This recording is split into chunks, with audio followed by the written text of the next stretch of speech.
And we are live. Good afternoon, Crystal. How are you, ma'am? I am well. I am well. Hanging in Good. there. Busy, busy, Glad to hear it. busy. Getting ready to Yeah. do one of the favorite things that I do. That makes my world worth it. And that is helping children develop businesses and giving them uh, incentives to create businesses and have ideas that they can turn into businesses. And that's very cool. You were kind enough to get me involved one year, and I thought that was absolutely fantastic. I had no idea those ideas were out there. It's very creative, very creative. Yeah, So they good for you. and I push creativity because I want them to build bigger, better businesses, and I want them to be able to launch these businesses. So, if you want that opportunity again, it is on the table. We start coaching. The coaching piece starts at the last week of camp, which is the 10th, and then they actually are going to be competing, and we'll need judges um, for that for the competition day, which is actually on the 10th. Oh wow. Well, yeah, let's definitely talk about it. Definitely, Mm-hmm. definitely. Yeah, so that's what I'm doing. Great. And what's the name of the program? Biz camp, biz This camp. camp. Mm-hmm. Cool. We've And been how old are the kids usually? The kids are, I think we have a couple 12-year-olds this year. So they're from 12 to 18, or just about eight, getting ready to graduate from high school. So from middle school to high school, Great. and about 50 kids or 40-ish. I think we're at 40, the 40 marker right now. So Cool. And I just have, as a little bit of a plug, because I know we got to get going in here, but this ain't your little lemonade stand. And these people are doing some real business out there. they are, and they're competing actually as well. They're competing for $750 for first prize, uh, and then they get to make money at sale day and some other ways. We give them a stipend. So no, this is not your lemonade stand. This is I think the young lady that just won 3 weeks ago. Her business is an eyeglass finder. In the event that you lose your eyeglasses all the time, in the arm is a sensor, and it's connected to an app. And if you lose your glasses, you can say, "Where are my glasses?" and it will pinpoint it to the actual place. If it's between the sofa cushions, then go to the sofa cushions and get your glasses.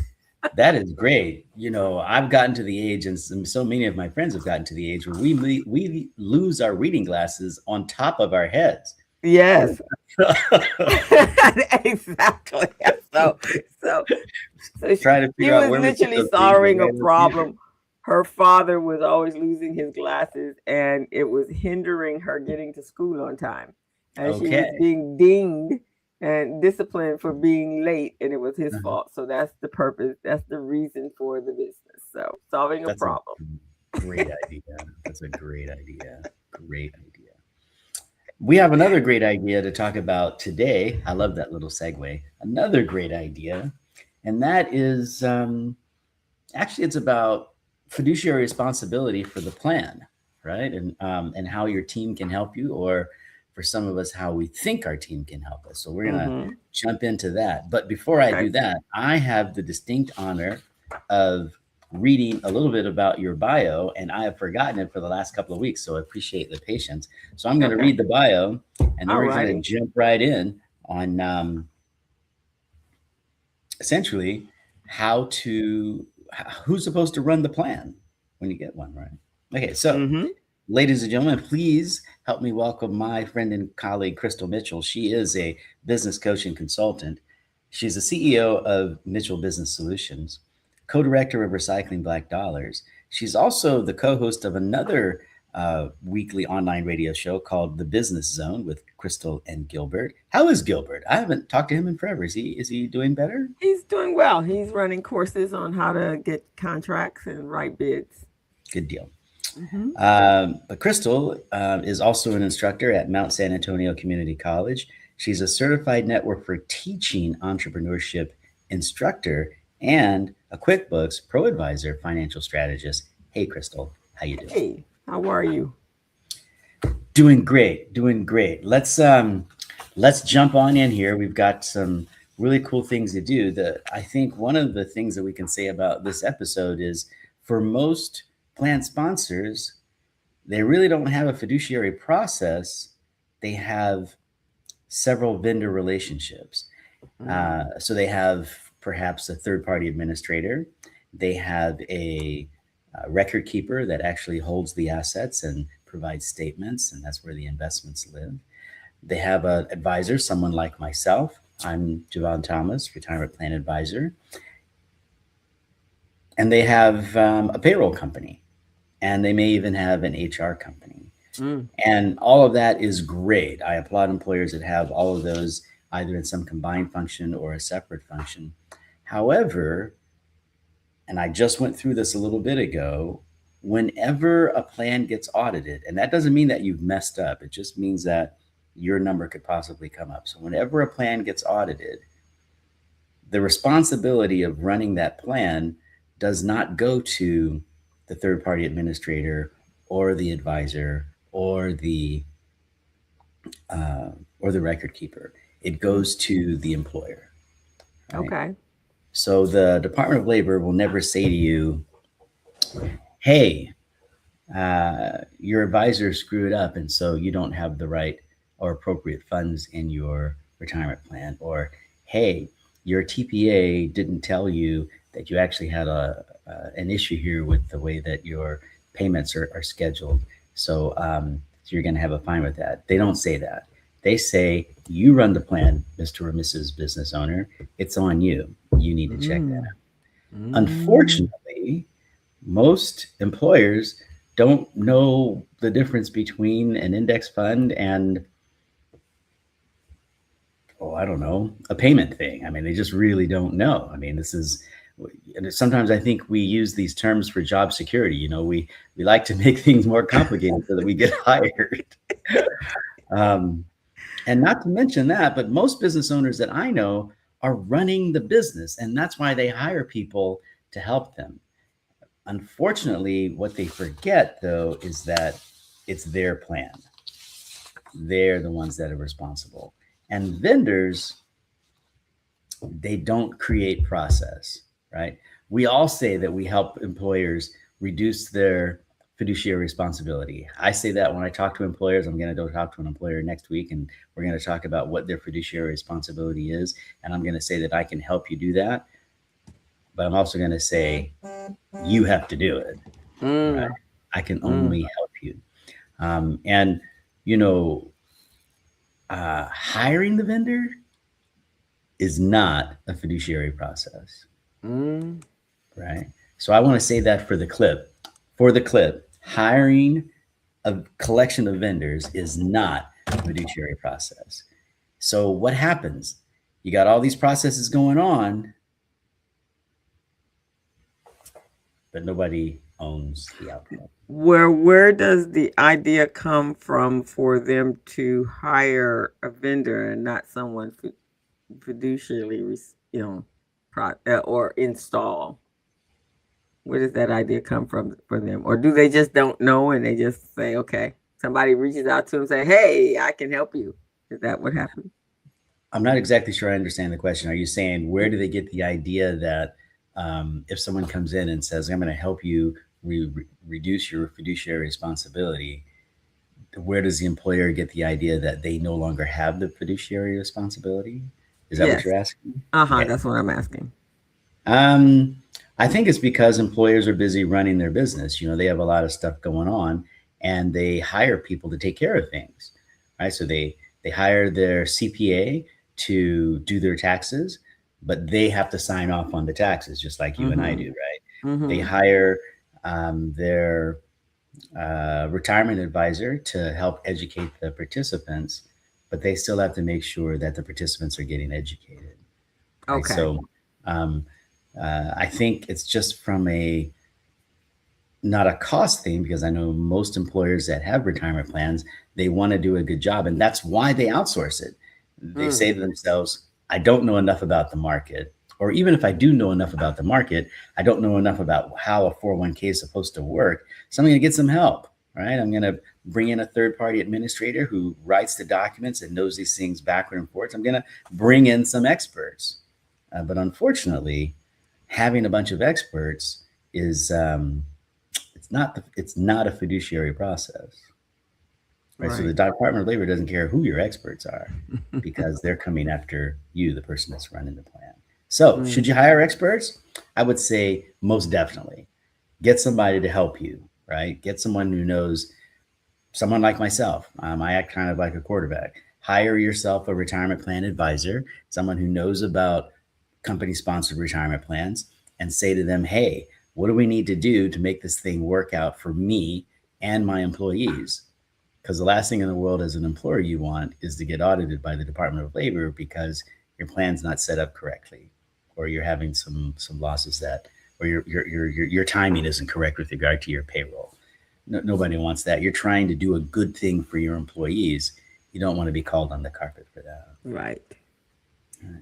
So the thing that I like to tell um, most of my plan sponsors, in a way that's not as blunt as this, is that you can outsource tasks, right? You can bring people in to take care of things.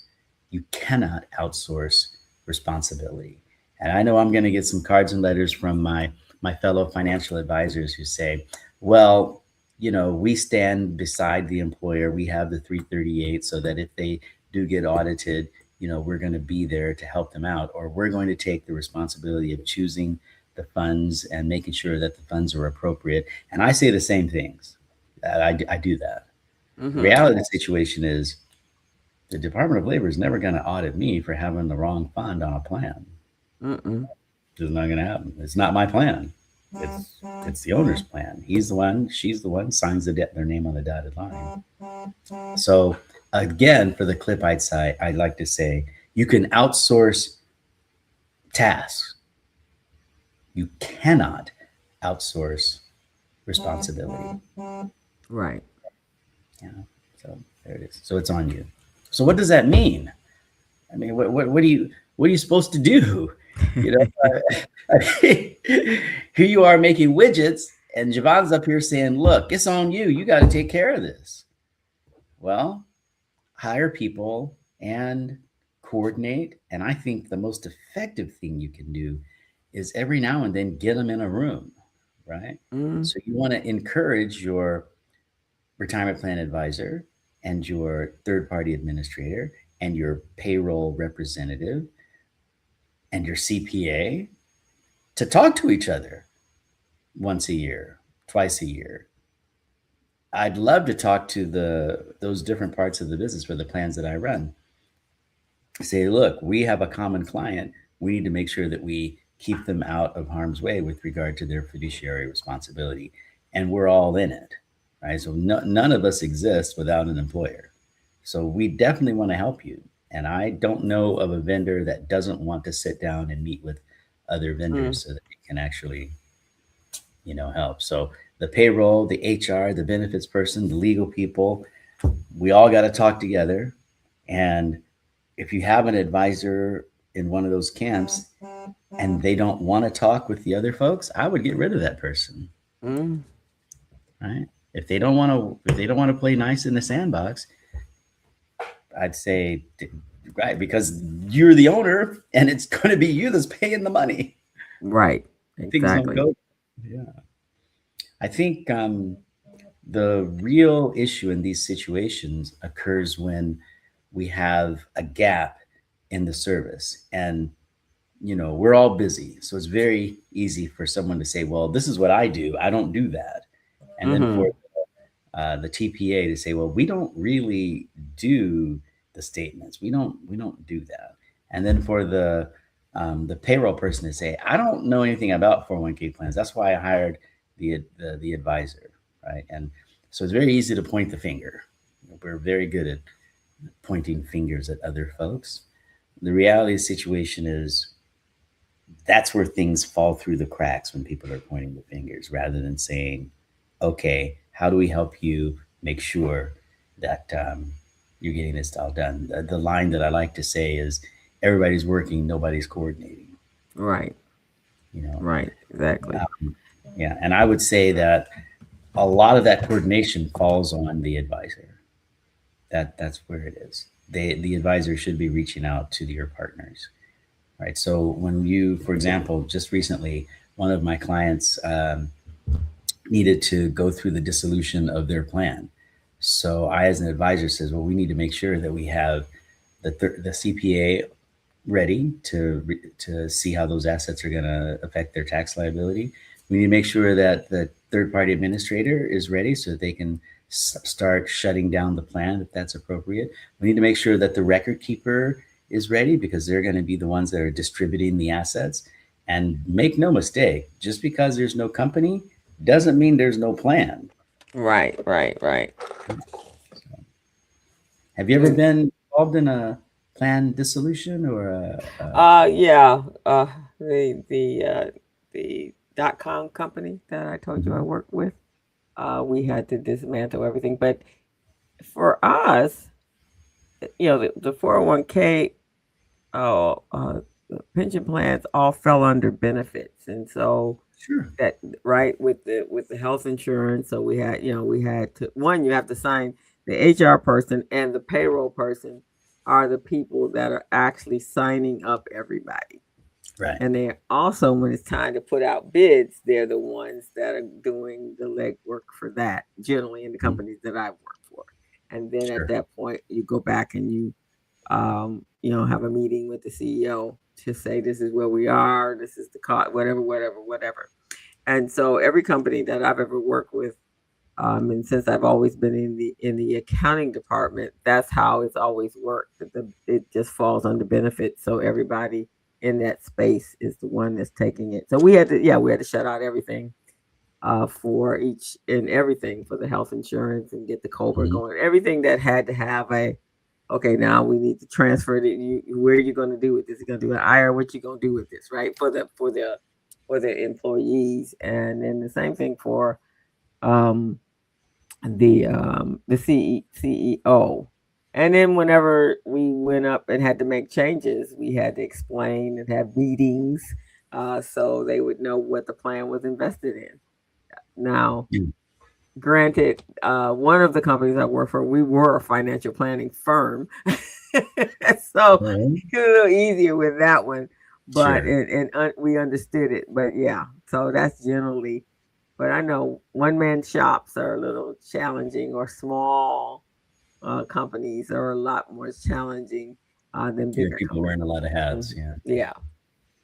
Yeah, Yeah. exactly. I think you're spot on all of that. I appreciate the example. The thing that I wanted to leave everyone with is whenever someone gets audited, um, truth be known, the Department of Labor never says who sold the plan. The Mm-mm, Department of Labor never says who's advising on the plan. mm-mm, They don't even ask the employer who is your record keeper. They don't care. What they do ask is, how did you monitor the plan? What did you do to mitigate this loss? What did you do to make sure that your participants were protected? That's what they ask. So when it comes to having a retirement plan, I think it's a great thing for people to do, but you want to do it the right way. And the first thing, if I could plug myself, is get yourself a retirement plan advisor, get yourself a record keeper slash TPA that can actually run that plan for you.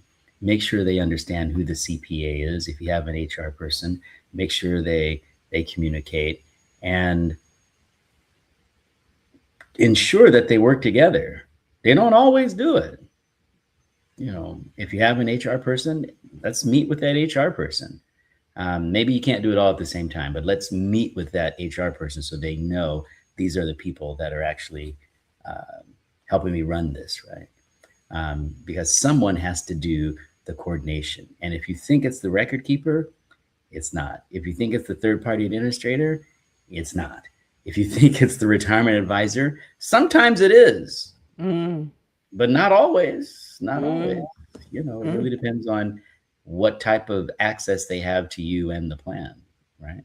Um, so, lots of times that responsibility of coordination falls on the plan sponsor, and they need to know that that is the deal, right? They need to know that, oh, I need to run this. And now you might say, we're talking about this. What does Joe Sixpack or employee number 43 or 287 or 2036? Why is it important for an employee to understand that this has to happen? Well, number one, I would say you're paying for it. Mm-hmm. You're paying for the advisor. You're paying for the third party administrator. You're paying for the record keeper. So anytime you hear, well, that's not going to cost you anything, it's just free to have the plan, run. That's wrong. If anybody tells you that, that's wrong because nothing's free. You are paying for it. And it is there for your benefit. The plan is to be run for the benefit of employees. Mm-hmm.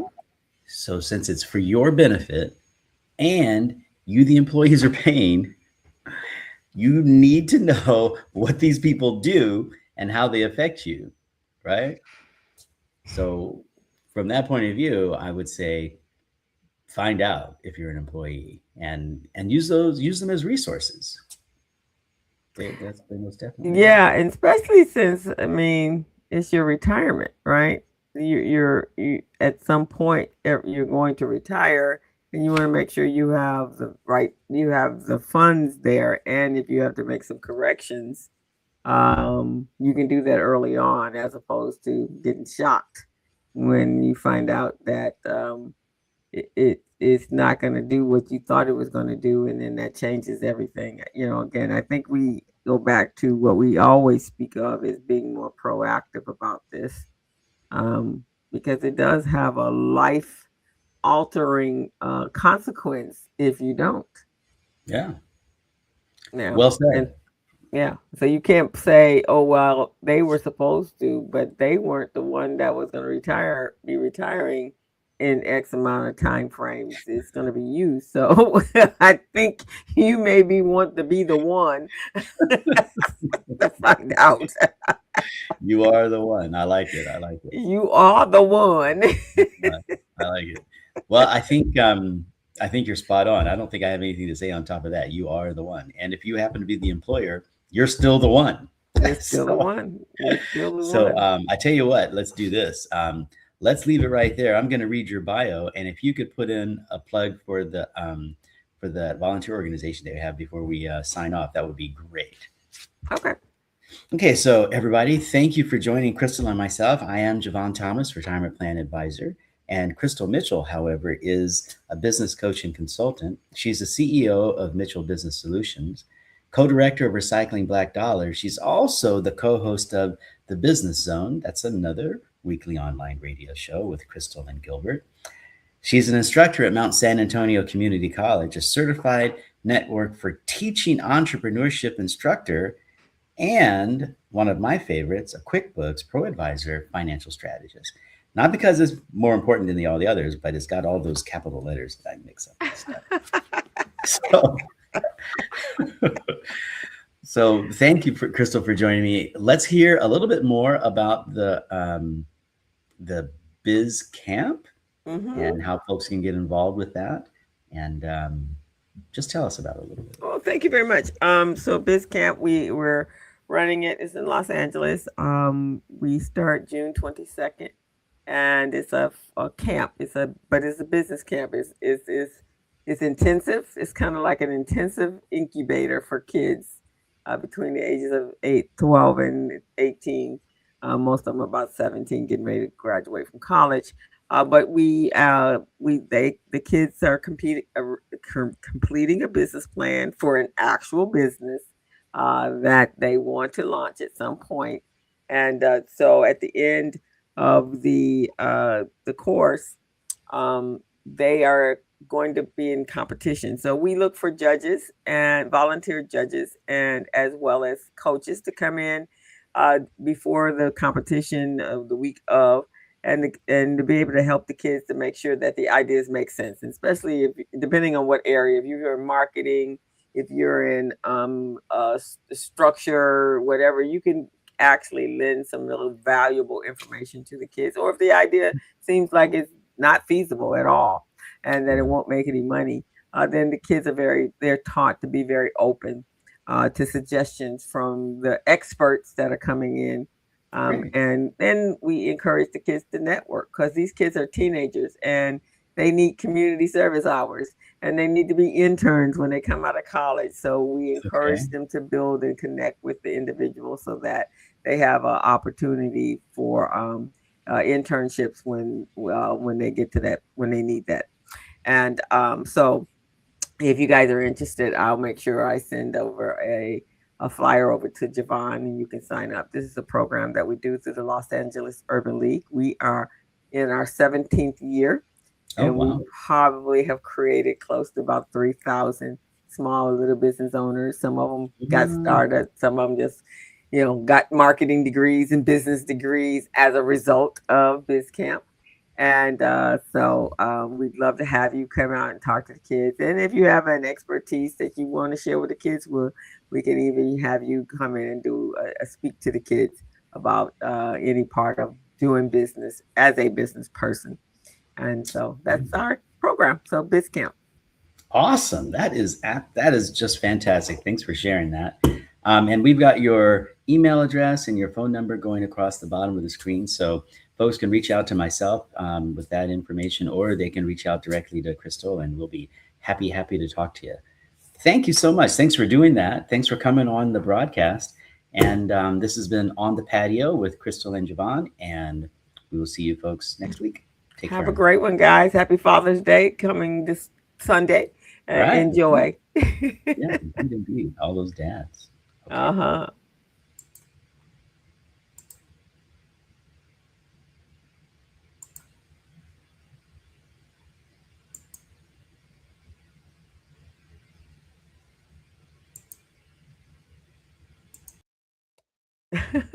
And then you took us all out, both of us out.